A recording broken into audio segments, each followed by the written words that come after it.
What's up? This is Dan Fradenburgh, and this is for FIGGERRIDOUT.com. And today I'm with Darren Frost. Darren, you're a Canadian comic. You've been doing this since the early 90s, if I recall. And Yep. you're what's called an X-rated comic. And you're what's called an X-rated comic. Now, I have been known to be called that. Yes. excellent. So now, just to parse that out a bit, like that basically means it's no holds barred. And people are going there to be shocked. But I think it's important to mention that it's still meant to make everybody laugh at some things and cringe at the rest. But it's not about inciting hate. Does that sound about right? Yeah. I mean, unfortunately, when you use the term X-rated, people have different opinions of what that means. So we'll just start there. A lot of people think that means there's going to be some kind of sex act or nudity attached to it. But in the problem with stand-up comedy, there isn't a lot of categories of comedy. So when people go to shop for comedy, they don't really put that much effort into it. They just go, oh, comedy. It's probably like Seinfeld. And it's not. And there's so much variety in comedy that there's certain tags that you use to at least warn people before they come out to see something, they're going to make a decision. So that's where the whole X-rated comedy thing came from. It's just an extra step so people go, I might be too much of a pussy for this. And if they are, that's fine. Don't come. You know, you don't go watch 101 Dalmatians expecting a gangbang.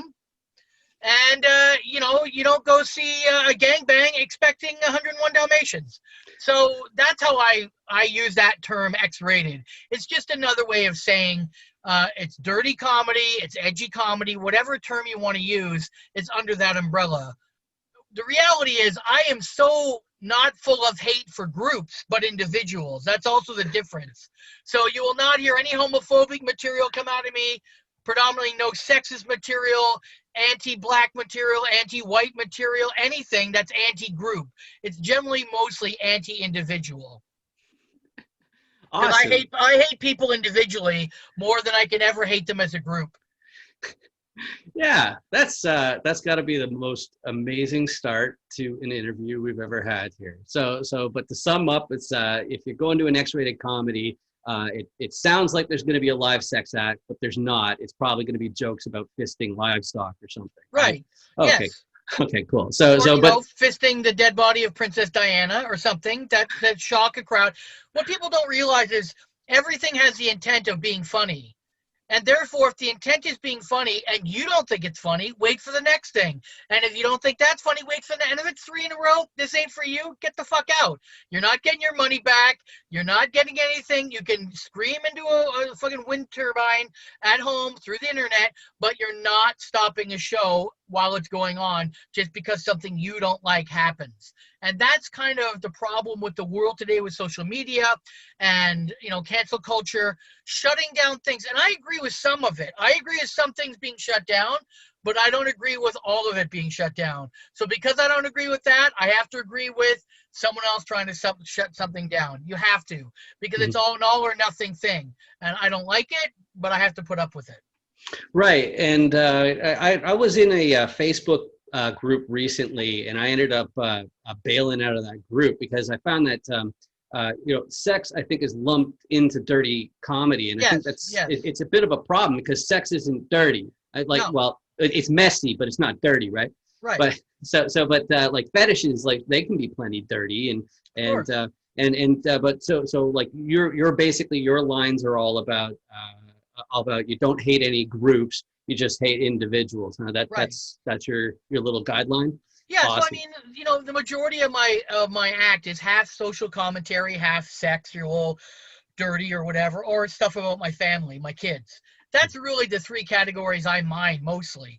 And as I've had kids and I want to stay alive, I don't talk that much social commentary anymore because people get drunk and they don't realize what I'm saying and they take it too far and they either attack me or give me death threats. And I've got 3 mouths to feed. I've got 3 kids to raise, so I can't do that anymore. I can't risk it that some idiot can't understand what I'm saying is actually probably close to what he thinks. But he's so drunk or she's so drunk. Women drunk are the worst to be drunk. They just won't stop. Guys will tap out. Drunk women never will. And so that's what happens. They just hear something they don't like and fuck this. This is wrong. Blah, blah, blah. And I'm going to stop it. And, you know, So that's what I mainly mind. So it's, yeah, it's some story in the news of someone being an idiot or doing something stupid, and I break it down socially and make fun of it. Awesome, awesome. I don't know if you remember, but we used to chat once in a while when I was out in Taiwan. Yes, I remember. Yeah. Awesome. Yeah, that's Yeah. what the fake background is here. That's my last Yes. apartment in Taipei. And one thing that I noticed from spending so much time out there is their sense of humor. It's pretty different, but there's still I'd say it has the worst overlaps between regular sense of humor around here and over there. Like a guy in drag is the funniest thing on earth over there. Yeah, in Asian culture, it's hilarious. Oh yeah, it just brings down the house, and men and women both. They're just losing their shit laughing. Yes. But I noticed that when one time when I had this radiologist looking at an X-ray of my lower abdomen, he didn't even crack a smile when I asked him if he'd seen my missing car keys up my ass. Right. Even though I asked in Mandarin, they had no sense of humor about that. No, because you know what it is, and I found this when I went to Japan, and I'm not lumping all Asian cultures into one, but whenever it's some kind of character thing, they get on board and they know it's supposed to be funny. So like whenever I went in Japan, it's like there's donkey gas, and it's a gas station with a mascot winking at you as you're filling your gas, and and so they know it's something supposed to be funny. But when they're in their job in their workplace, they're such serious people, they don't have time. Their brains aren't even thinking funny. Whereas a North American doctor, to get through his day, is using humor to get through it. So I'm not surprised in the scenario that you just said that the doctor's just like, no, there's no car keys there. Why would there car keys be there? Right. And I keep on thinking about it as well. And I think part of the, like, since I've thought about it more since the actual thing happened, it's like, well, they've seen it. So that maybe that's why it's not so funny. It's like, oh, thank God your car keys aren't up your right. And you got to remember that you grew up in North America, so you have North American sensibilities influenced by the British, right? So something like that kind of crazy thing before Jackass, because Jackass was really the first one to do that kind of thing and put it out there. But before that, you were raised in a kind of silly, kind of British influence sense of humor, and that is not Asian sense of humor whatsoever. But putting a funny outfit on or having someone fall down, football in the groin, is absolutely hysterical to them. Mm-hmm. But relating all that back to having troubles with individuals. Mm-hmm. For 4 years ago now, the president of the United States publicly imitated a person's mental deficiency. Right. And I feel like an asshole even saying mental deficiency, because the French word retardé, it just means slow, and that's the mental deficiency we're referring to, right? Have you moved at all on the word retard or? I don't use it. I mean, I used to in the 90s, and I'm not proud of it. The way I roll is simply this: if someone's upset by it, why do I want to upset a group of people? I'll just move on. That's how I look at it. Have I ever called someone with Down syndrome a retard? 100% never, ever. I've never referred to them as that, even in talking about them in a bunch of guys at a bar. I've never done it. I don't know anyone I know that's ever called someone a retard like that. But I'm sure it happens, and it's obviously a negative word. So I choose not to use it, because why would I use that word now, knowing that someone in the crowd might have a brother or a sister and they don't like that word? It's just a divisive word that I don't need to die. It's, I'm 49. What hills do I choose to die on, and what hills do I choose to not die on? And that's just one I don't choose to die on. Now, there's lots of guys my age and are freedom of speechers, and they're like, oh, forever free. I'm like, that's your bag, not mine. I choose what I do. You choose what you do. I'll fight for your right to do it, but I will not say there's not consequences for what you do. That's the big difference. I think everyone has the right to freedom of speech, but there is consequence. And don't come crying to me when they're shutting you down because you're saying that word. Yeah, I guess that's really the point of it, really, isn't it? It's that like, why would you even make fun of a person with actual mental deficiencies? It doesn't make sense to. And every time that I remember it being slung around the schoolyard, it was for someone who's not. Right. It's just like someone who's just being a dumbass. Like whatever words there are for it. But I guess the thing that that I go for inside the dirty comedy is the people and finding people's self-awareness. And the problem is with that group I was talking about that I left, you know, I think dirty comedy too often gets lumped in together with, oh, I'm allowed to say anything I want right now. Right. So I could just be a creep and say, oh, I'd really like a BJ from that person over there. And so I can make a comment on what you're saying. The Mhm. problem there is that when you join a group like that on Facebook, their intent is to say things that are shocking and hopefully produce a laugh. So their intent is to do that. And you have the right to join that group or not join that group. So you didn't find it funny, you left the group. That's what you should do. Should that group be shut down? If there's enough people who like it, I say not. If that's what they want to do with their time, I also come from an idea of I'd rather know someone's a racist than not know they're a racist, right? Mhm. So if my neighbor doesn't like black people, I'd rather know that. I'd rather know that, because if I have a party and my brother-in-law's coming, I know not to invite this guy, and I'm not going to really talk to that guy if he's that way. But there's other people who don't. They live in a bit of a more of a bubble and want their whole world to be rainbows, and I just don't live in that world. Mm-hmm, mm-hmm. So getting back to comedy, that's in the funny stuff rather than the questionable stuff. I've heard some horror stories of comedians teaching a master class at a college or something, and starting off by saying that if you're in this class, then you're never going to be funny because classes are not funny. Are you in that camp that you have to need to be a comedian if you're ever going to be funny? Or do you think they're saying more that you really need it if you want to make it a career? First of all, one person's opinion or one person saying anything should never stop anyone from doing what they want to do. Doesn't mean you shouldn't stop and reflect on what they say, but if that's the thing that stopped you, you weren't in for this business to begin with, because this business is based on rejection and rejection and rejection. You know, even my career, which is almost 30 years now, it has had thousands and thousands of rejections and maybe a couple hundred wins. That's it. And that's what life is kind of based on, not just show business. So that's the beginning. Do I think people should take classes? Look, me and Kenny Robinson teach a weekend course. It's one day. It's 5 hours long. It's 2.5 hours of me talking about the mistakes I've made and things I've learned in the 30 years. And it's 2.5 hours of Kenny teaching writing principles on how he writes jokes. That's it. It's not like an 8-week course. It's not a 4-week thing, or it's not like a 4-month. It's not a Humber thing. If people want to do it and they want to spend their money, fine. If they think that's going to jump them ahead in any way, shape, or form, it will not. You might not make mistakes others make, but the long game is getting on stage, getting on stage, getting on stage. That's the number one thing. And any teacher that disagrees with that, they're just looking for a money grab. Every teacher will tell you this will never replace getting on stage. This will never replace grinding, going out, you know, performing for 8 people and a dog. That's what comedy is in the beginning. And that's what it has to be. Then you have all these people that are like social media stars trying to be stand-up comics and bombing.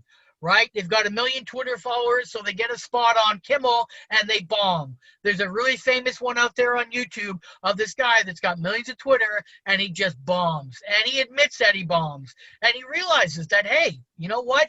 It's not that easy.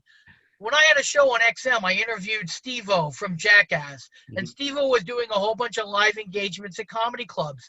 Now, as an elitist comic dick like I am, my first instinct is to be like, this guy's fucking cutting my grass, coming into my kind of comedy and thinking he can do it. And in the very beginning of the interview, the first thing he said is, I want you to know I'm not a stand-up comic. I love stand-up comedy. I respect it. This is just a way for me to meet my fans. And I'm like, you know what, man? I will help you as much as I can, because you were at least willing to kind of tip your hat and be self-aware. In show business, so few people are really self-aware. And that's what it takes, in my opinion, to last. Because if you're not self-aware, people will fucking hate you for the right reasons. Wow, that's really intense. It's funny. I got my my outline here, and where I was expecting that to go is I was talking about structures of jokes. Sure. And that masterclass that you do with Kenny, that's available on your site, comedyhorror.com. Is that right? We only do it live when we go to a town together. Okay. on the Saturday, like we go to Edmonton or Vancouver, major centers. I mean, with the way it is now, we're not touring. But when we do tour together, which is once or twice a year, we do classes because we only charge $40. Just so Wow, we're that's a clear, steal. it's That's a steal. $40. And the only reason we charge $40 is because we got tired of dedicating our time and people coming and they're not really in it. They're just there to be like, okay, and ask stupid questions. If you're gonna pay $40, it's not that much money, but you'll at least be wanting to get something out of it. Yeah, it's like honestly, I still think I actually think you're undercharging, and that's one of the things that I do is I consult for online businesses and professionals and all that kind of stuff. But we could talk about that after. But the thing about joke writing I wanted to mention was I got the masterclass subscription during lockdown, and I watched Judd Apatow's course on screenwriting comedy. Right. And if you ended up seeing it, you'd see what I'd see as well, which is that, okay, they tried to make, like a series of questions appear like a master class, because if you're not a teacher, if you don't have experience teaching, then putting a course together, it's a huge endeavor. It's really it's not easy. People don't realize all the work teachers do before the bell rings. Yeah, I know. Right. So, but in that screenwriting course, I found it really refreshing to see him use himself and Gary Shandling as examples in the show to show the process of improving jokes in a mechanical and remarkably unfunny way. Right. I hear in Hollywood they call it shaving syllables. Sure. Yeah. Right. So now I used to teach English and I speak a couple languages. So I realized that jokes like sentences, they can be rearranged. And there's Wordsmith comics and then there's non-Wordsmith comics. So you've got the Seinfelds, the Shandlings, the Mitch Hedbergs. Those are Wordsmith comics. A Canadian equivalent would be like an Irwin Barker or John Wing. These are guys where every single word is important, and for every word that isn't important, they have to take it out because they want to get to the funny quickly. That's what that's about. It's almost like a Rubik's Cube of jokes. There's definitely some strength to that, because what happens is my category comic, non-Wordsmith, more of a ranchy, flowy comic, how often are you adding sentences that aren't adding to it? It's just your natural way of speaking, which takes longer to get to the punchline, which gives more opportunities for drunks to not listen to you, to then heckle you, and then it's over. So there's a fine line there on both those situations. You don't want to be a robot with devoid of feeling, but you also don't want to be this long kind of wordsmith. So I have a podcast with a guy named Dave Martin, and you may remember Dave from the Barry Yucks days. I always use Dave as an example in my class about wordsmiths, because Dave is not a wordsmith. And I always give the class an example how important language is. And so I'll do it now just to give you an idea. I'm going to do a joke the way I would do it, because I'm kind of wordsmithy in some ways. And then I'll do the joke Dave would do it. So, you ever been in a bar and they have those racing games, like Cruising USA? Isn't that really giving you a false sense of how drunk you are? And then like 10 minutes later, hey, officer, I got the girl in the bikini with the trophy in Hawaii. Why are you throwing me in the back of the car? Okay, I'm not saying it's a great joke, but that's how I'm doing the joke. Now I'm going to do the way the joke Dave Martin would do it. All right, it's Saturday night, right? You want to go downtown, you want to meet your buddies, right? So you get in your car, you drive downtown, you got to circle the block, and it's Saturday, there's no parking, right? You finally find parking, you go downstairs, it's a big place, you can't find your friends, and out of the corner of your eye, you see this video game called Cruising USA. All of that meant nothing to the joke. It only started once I said Cruising USA. Right. To me, that's the ultimate example of rant comedy, which just adds way too much bullshit before you get to the funny. So there is an importance to that, because that's what happens when comics have a great special and then they have another special right away. And you watch it and you're like, it's not as good as the first one, because A, they didn't have the time, and B, they didn't have the work ethic to trim the jokes down, because they're like, oh, last night I did an hour. That's an hour. No. You probably did 30 minutes and had a lot of in between that wasn't that funny. But that's the world we live in. People have to have a new special every year, or it's no bragging right, and it's not good for comedy. Yeah, yeah, that makes sense, and I think that matches the way that I look at it, because I'm a boring engineer type. So like I think of it as algebra. Like, okay, so person did X to your Y with a Right. Z for the purpose of H, JK, Yes. LOL. Oh, you're right. So what I saw inside that course with Judd Apatow was giving the example of just like, okay, can I switch this noun? Right. Like is there another word for a vagina that makes this land like Right. way better, or something like that? And Yeah. it's not an exciting thing, No.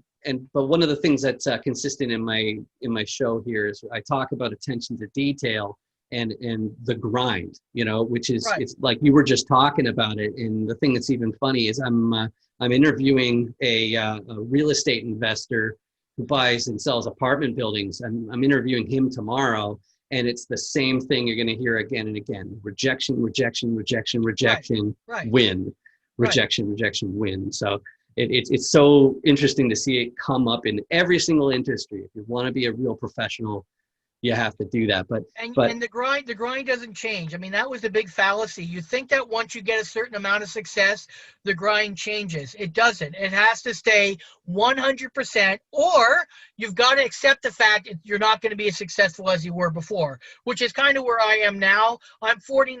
I don't really chase the same dreams I had when I was 31 or 29, and I'm okay with that. But, the grind is still the same.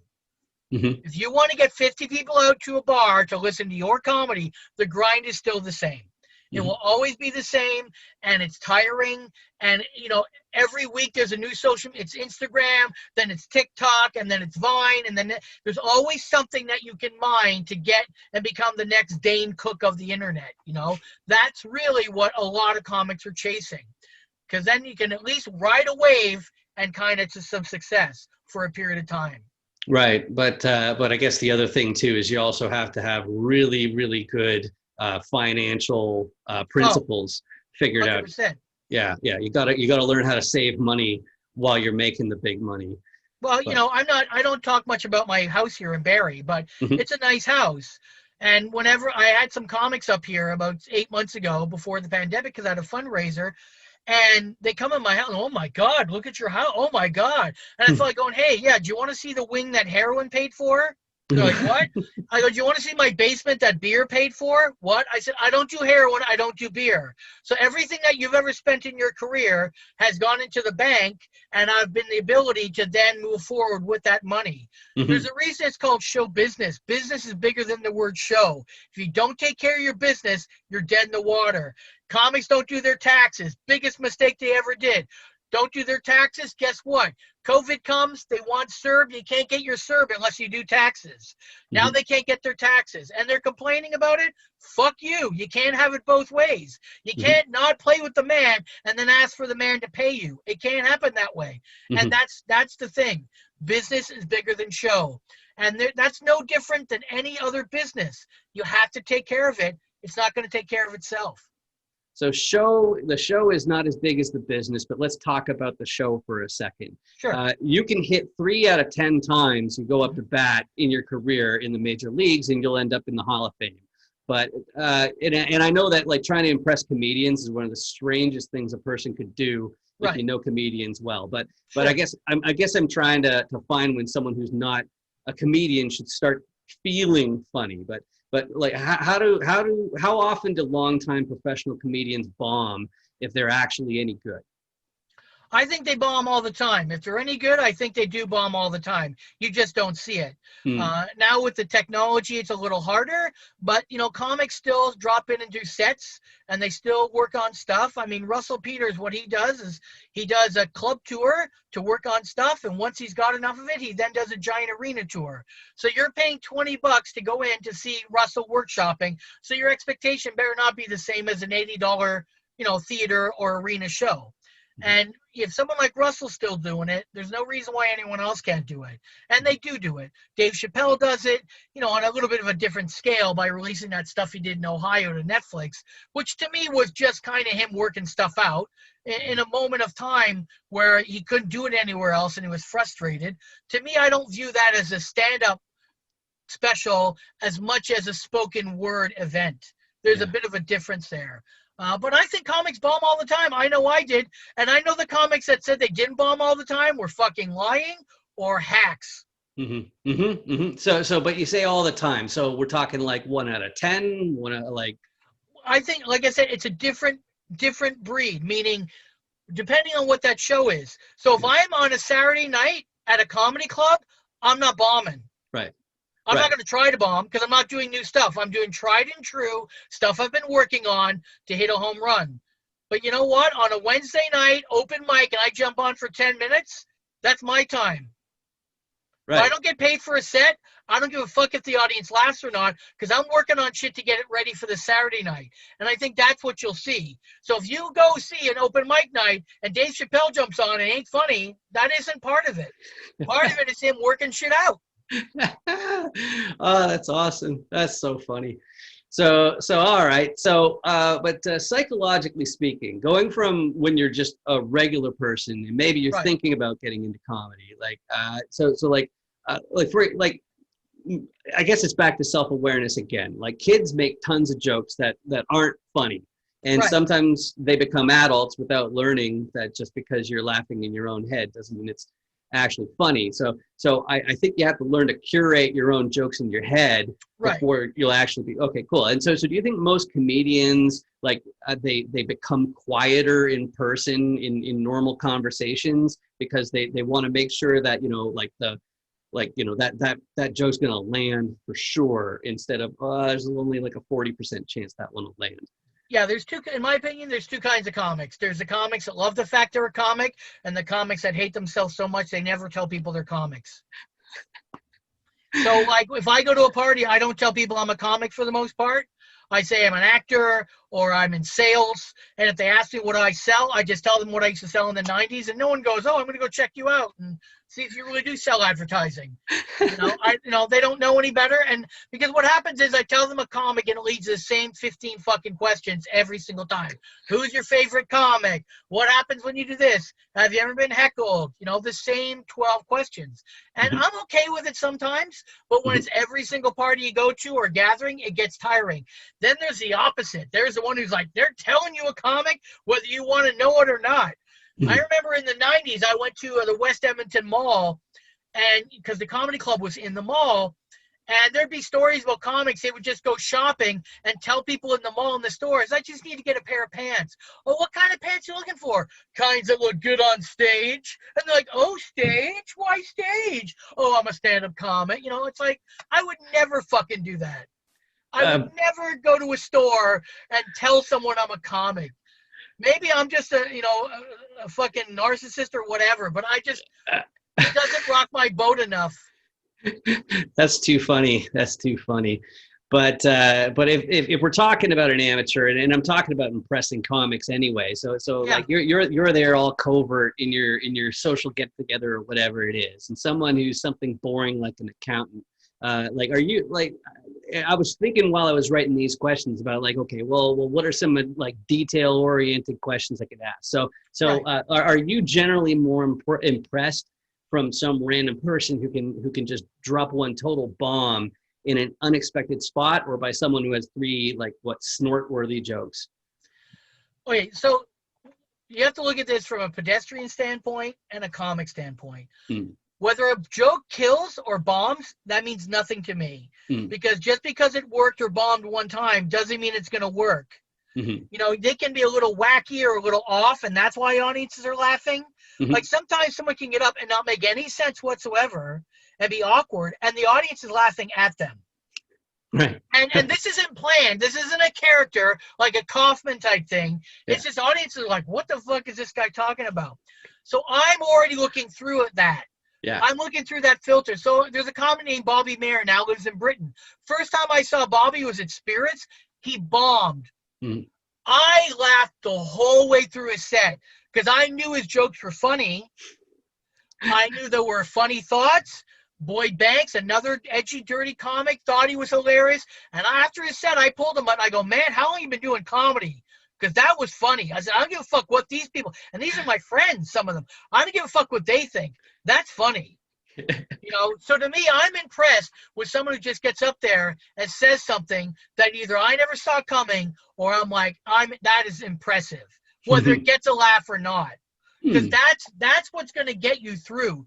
You have to believe in yourself. It doesn't matter with the audience, because there'll be shows where they're not on your side. They're there for chicken wing night. They're there for someone's birthday party or fucking stagette, and they don't give a fuck about you. So you've got to have confidence. So a lot of times confidence is a big factor.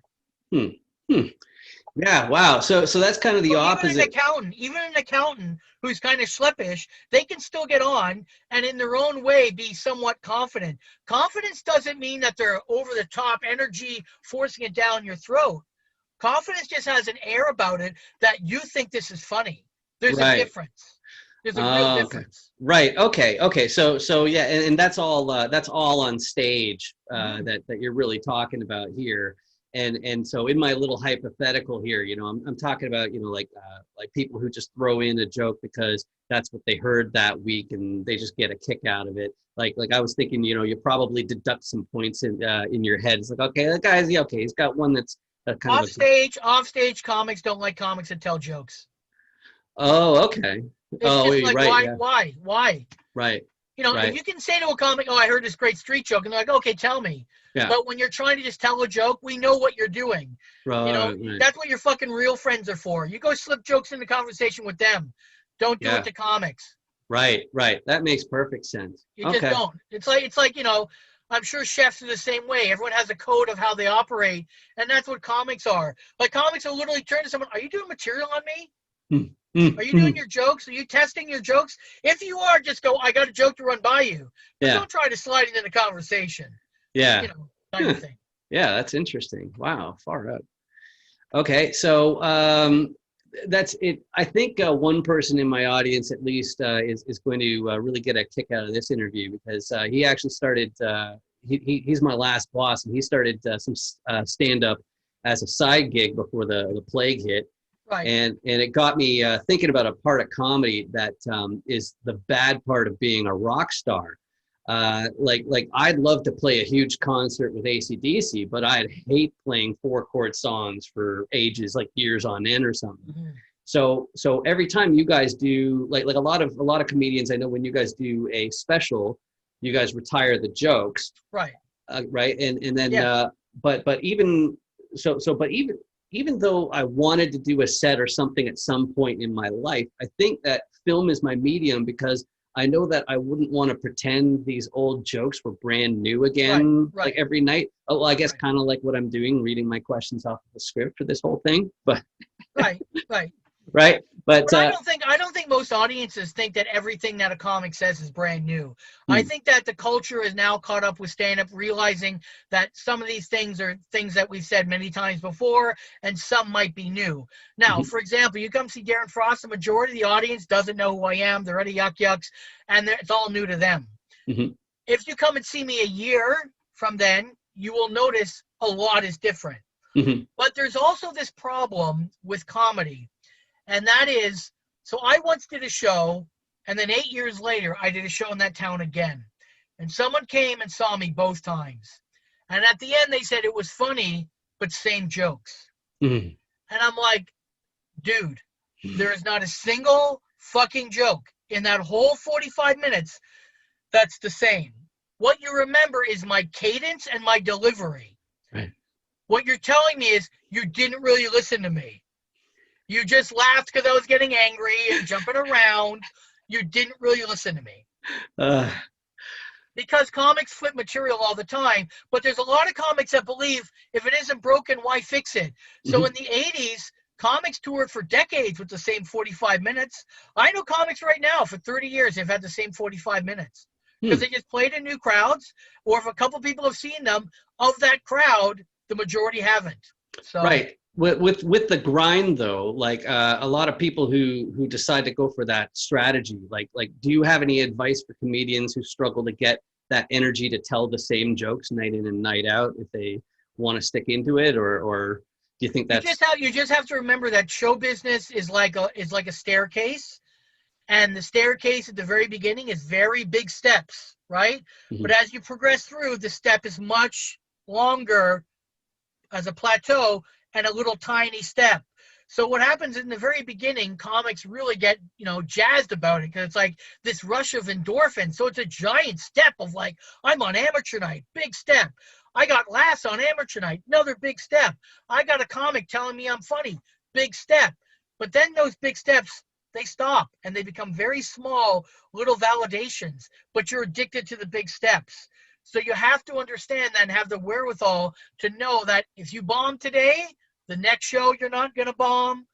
The next show you're not going to bomb. That's just today. Mhm. And there's no way to do that except time and going through those things. That's it. It's like being a good detective. You're not a good detective your first year. If you think you're a great detective year 1 versus year 20, you're kidding yourself. Same thing as a comic and the way to handle yourself.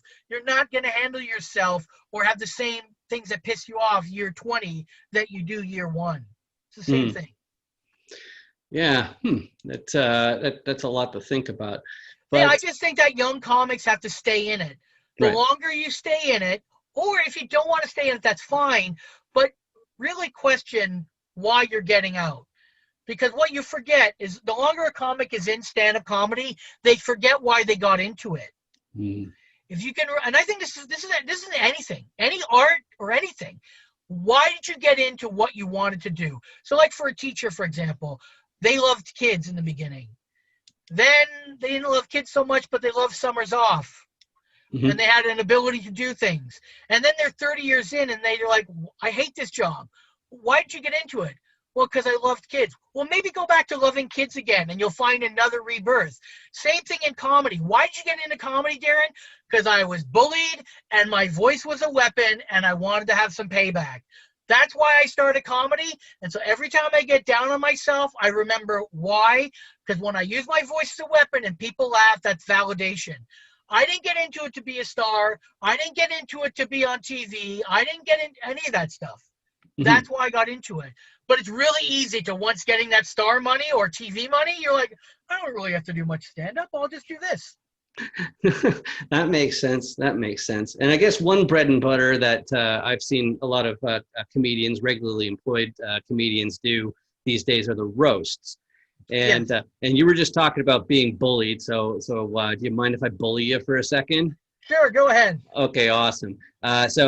Just for context, as far as my own favorites, my top 2 roasts were the first number 1 has to be Greg Giraldo said Gilbert Gottfried had the sex appeal of a school bus fire, and then of course the other one, which is a lot more common, was when Stan took Eric Cartman's "I'm not fat, I'm big bone" and came back with saying, "Then you must have a huge bone in your ass." Right. So here's my elaborate roast for you here, Frosty.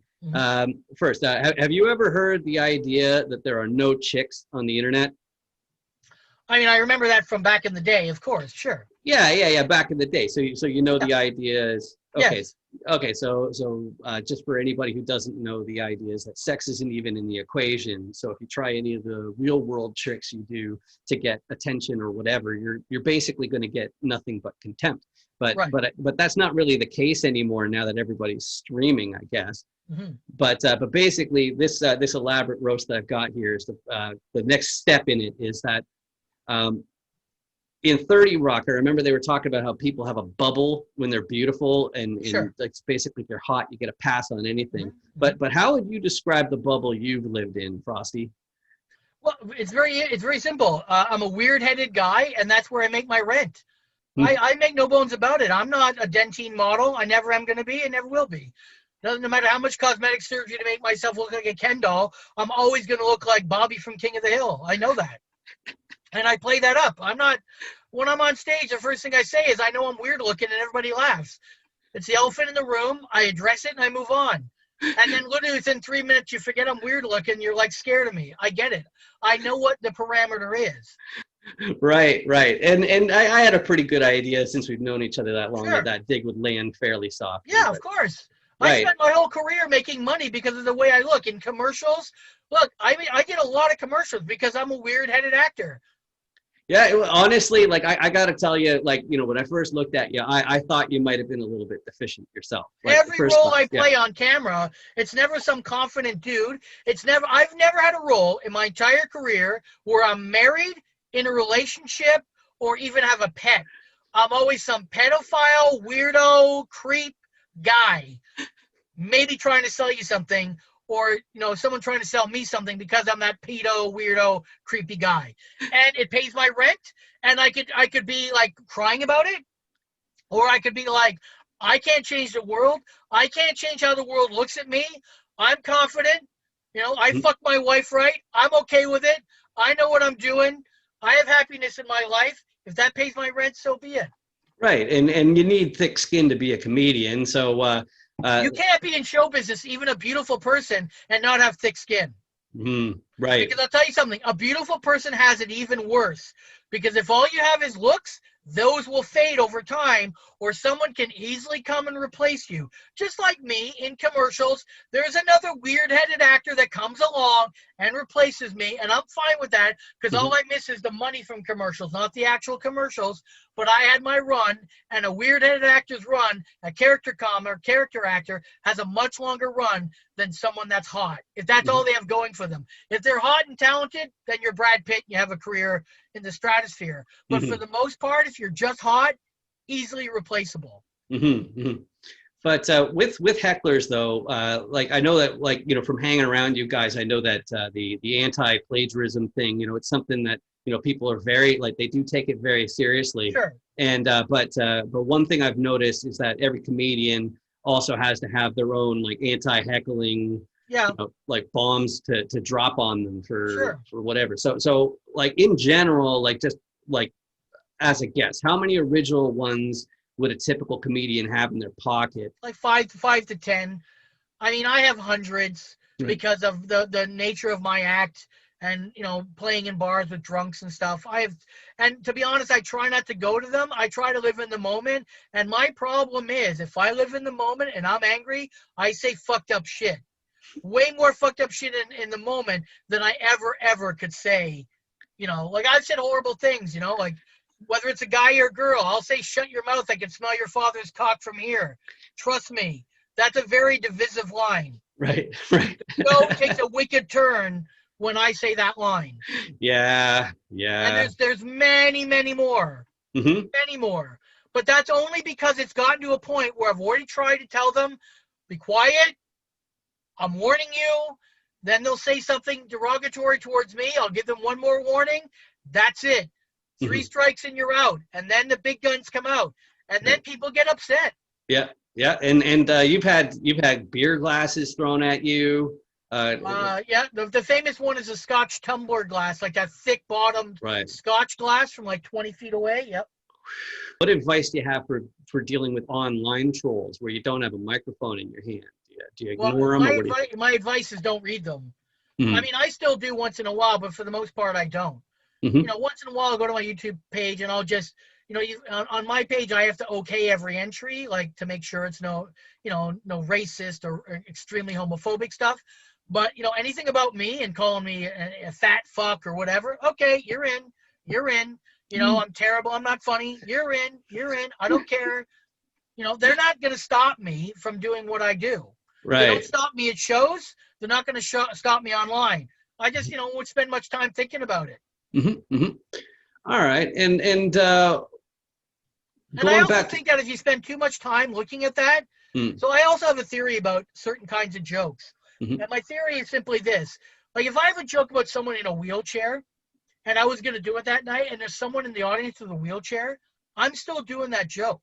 Hmm. Because if I don't do that joke, Makes you a hypocrite, right? you're a hypocrite. There's something wrong with that joke inherently that Hmm. you won't do it in front of someone that you're actually making fun of. Right. Same thing with a little person or some other physical deformity. If you're going to do that joke, you better fucking do it with them in the audience, Hmm. Hmm. Right. right? Right. So the same thing online. You can't put shit out online and not expect blowback. Now, Hmm. does that mean what happened to the girl in Ghostbusters and all the racist stuff that happened to her, Leslie Jones? Of course not. But Hmm. saying you suck or you're shitty, that's par for the course. Yeah. Yeah. That's the 80-20 rule. That's the batting 300, what you said in baseball. 700% of the time, you suck. Mm. Far out. But you brought her up, the new Ghostbusters and all that kind of stuff. So let's talk about women in comedy. Sure. I think it's very similar to the situation in music and the situation in gaming. Basically, that there are hacks of both genders, and I made the distinction between like stand-up funny versus say like podcast or morning show panel Yeah, TV funnies. funny. Yeah, TV chat funny. Yeah. Yeah. It's like I just find it so sad when the only joke they can make is "oh boys" or "hey, I have tits and maybe a vagina" or something. But I heard one comedian point out that it's scarier for a woman to stay in sketchy hotels and rooms owned by the club than it is for a dude. Yeah. But what do you think the reason is for why there are so many male comics? So first of all, I think it's very generational. I think back in the 60s and 70s when stand-up started, I think that women were, still forced to live by certain codes, and they're not supposed to be funny. They're supposed to be like, bowing down to their husbands and their place in society. Then in the 70s, 80s, that kind of changed where, obviously more equality there. I just think stand-up in the beginning lended itself more to guys because of how hard it is and how cutthroat it is and how much of a, how just brutal it can be. And in the 90s, I saw it. For every 15 male stand-ups that tried amateur night, 2 started that were women. So let's even do it on 10. Let's say for every 10 men, there were 2 women. That's just amateur night. That's the people with the balls to even try it once. Of those 10 men, only 5 would do it a second time. That's amateur night. Of those 5, only 2 or 3 might get off amateur night. Maybe. And of those 2 or 3, 1 might become a middle and maybe a headliner. Let's work backwards. 2 start for women. Yeah. You're already done. Yeah. This is before you apply the boys club, before you apply that, women felt unsafe and there weren't the same venues. Now you're seeing a much bigger equality. Now for every 10 dudes, probably I don't have the math to back it up, but from what I'm seeing, it's got to be 8 to almost equal 10. So now you're finding more shows with much more women, much more gay, much more trans, because they're out and they're having their own venues. So amateur night still is great for the beginning, but comedy clubs don't always lend itself to those other groups, but they're having their own venues now. They're having and you know what, to be honest, if someone does a trans show, because it doesn't happen as often, they generally get a bigger turnout than a traditional stand-up straight white guy show, because people do want different comedy. Same thing with women. Jenny Jones in the 80s sold out massive shows in comedy clubs because her deal was men weren't allowed to get in. This was before her TV show. The deal was women only. And that had never happened before. Women to go, be with other women, laugh, make fun of men under their own way, never happened before. And that kind of unlocked the door. So you're seeing a lot more representation, and it's only a good thing. If that means I get less shows, good, because that just means I have to work harder for the shows that I get. Nothing to me is worse than complacency or getting something that you don't deserve. It's like having a middle that isn't funny. I don't want middles or MCs on the show that aren't funny. Because, yeah, it's easier for me, but the day a middle takes a show from me is the day I have to work harder, or I call the booker and I go, that person needs to be a headliner. And I've done that. Because that's no skin off my game. Right. Yeah, that makes sense. So, but when I hear about the ladies only comedy or something like that, I hear marketing. Right. Of course, that's what it is. Yeah. Yeah. So right there, it just goes to show that in any career, it's going to be a multifaceted thing. Like you're going to have extra skills. So for me, I have a degree in marketing. That was my background. Right. So I was the first comic, next to one other who will remain nameless. We always argue about it. It's probably within months, but I was the first comic in Canada to have a website, 1995 to 96. There you That go. website is still out there. It's horrible, and I purposely don't take it down. Yeah. I was the first comic to have multiple DVDs self-produced. Right. I still have the most content of any comic in Canada self-produced. 7 different releases. These Right. are all things that I can use for marketing. Right. Right. And some comedians, they even won Emmys and shit. Yes. But from editing their own stuff. So Yes. how important do you think it is to own part of your own shit like that as a comedian? I mean, like It really is based on control. Me, Mhm. I love controlling every facet of my career. So I own 98% of anything I've ever done. Mm. I own it. Nice. So from a business standpoint, why is that important? Not to get too businessy and technical, but all these comics are raging about Sirius XM right now because that's a source of income. Well, the way Sirius works is if you are the performer, you get paid, and if you're the owner, you get paid. Hmm. So I get paid twice for Mhm. all my material. The average Okay. comic that's on a record label gets paid once. Right. Right. And I will tell you, the money is way better when you get paid twice. And Mhm. it doesn't cost a lot to get your own shit done. I've done it. I've done it 7 times. Albums and full production DVDs. I've done it. It's Mhm. not that hard. So okay. So as far as secondary skills that you just listed off there, so you got marketing there. Marketing is huge. Right. You be self-aware. That's Mhm. also a huge thing. And then the third thing, which is going to seem hypocritical for me saying it, but you got to get along with people. Mhm. Mhm. If you don't get along with people, then your talent better be fucking really good. Right. Right. Because look, I have the image of being a motherfucker and an asshole and a cunt, but people that know me in the business know that's a lot of show on stage. Yeah. But you ask majority female comics from a certain era, nobody pushed them more than I did. Right. Took them on the road, got them shows. Mhm. Young edgy comics, first tours generally with me because I try to pay it forward because I know how hard it was. And even though I'm seen as this dark overlord, I know how hard it is. So I Mhm. still try to pay it forward. So you've got to be someone that can be nice and friendly and pick your battles. This is Mhm. something I talk about in that course quite a bit. And it does come across hypocritical because of who I am, but that's also my marketing background. I know, you know what? When a tie to the runner is a nice guy. Mhm. Mhm. Nice guys always win in a tie, not Mm. the motherfucker. So, Yeah, yeah. Well, it's I don't know. I don't really think you're even being hypocritical at all. The fact is, I think that all you're asking is that people, recognize that there's more to whatever's going on right. than other people do. Like your example with Steve-O, who I recall, he went to clown college. Oh man, if you look into his history, it's I don't want to say it's sad because I'm sure he likes the checks, but it's sad that he's known for shoving things up his ass. I mean, the guy went to the most prestigious clown school in the world, and if I remember correctly, they thought he was one of the best they'd ever seen. Wow.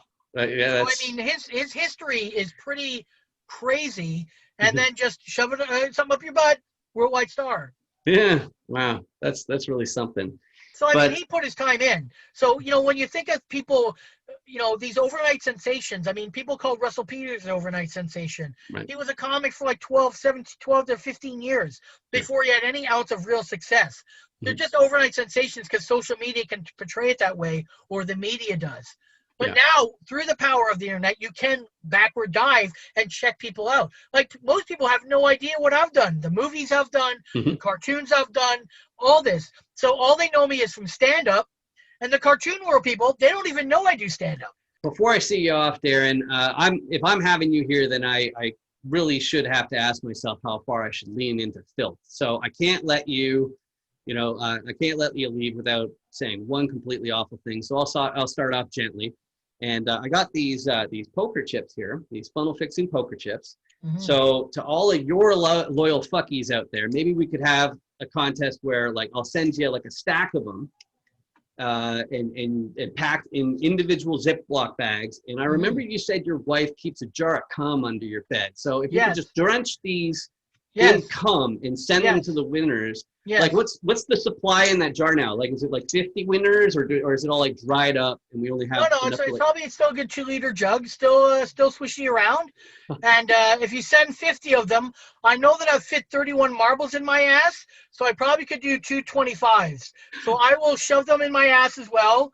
I'll take them out of the bag first, shove them, and then put them back in the bag. Okay, awesome. And so the winning Jizzy chip goes to, how do we decide? Is it nastiest roast in the comments section, or? Actually, what they should do is they have to get the character name of the character I played on Mr. D. Okay, the character that you played on Mr. D, yep. and then you get a Frosty Frosted funnel fixing figure out chip in the mail. Yes. So to see Darren Frost's schedule and get some of his specials and merch, go to figgeroutout.com/comedy horror or comedyhorror.com. I'll have both those links in the description. And I suppose in some places it should be pronounced comedy horror, right? Yes. But it's all spelled the same. All right. Thanks a lot for coming out, man. All right. Thank awesome. you. All right. Cheers. All right.